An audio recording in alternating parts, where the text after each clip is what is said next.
এই সময়ে শহীদি কাফেলা হেফাজতে ইসলাম বাংলাদেশ আজকে ঐতিহাসিক দায়িত্ব পালন করার জন্য আজকে মাঠে নামতে বাধ্য হয়েছে। আমি মাঠ বলবো, আমাদের দায়িত্বশীলরা বলেছেন দোয়ার মাধ্যমে আমাদের সূচনা, এরপরে দোয়া হবে আর নতুন সূচনার জন্য। এদেশে নতুন এক সূর্যোদয় হবে, স্পষ্ট ঘোষণা করতে চাই। আর যদি একটা গুলি চলে, হেফাজতে ইসলাম বাংলাদেশ ঘরে বসে থাকতে পারবে না। আমার সন্তানের লাশ নিয়ে আমরা কবরস্থানের দিকে যাব না।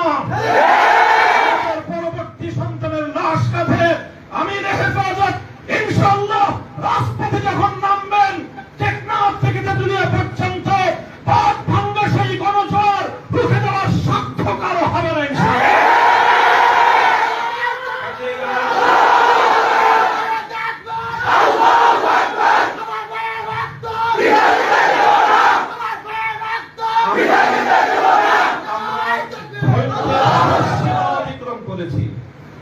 পরিস্থিতি এভাবেই যদি চলতে থাকে, আর যদি আমাদের দেশের জনগণের নিরাপত্তার দায়িত্বে নিয়োজিত আইন শৃঙ্খলা রক্ষাকারী বাহিনী বুলেট যদি আর বন্দুকের নল থেকে আরেকটি বুলেট ছুড়ে, তাহলে বাংলাদেশের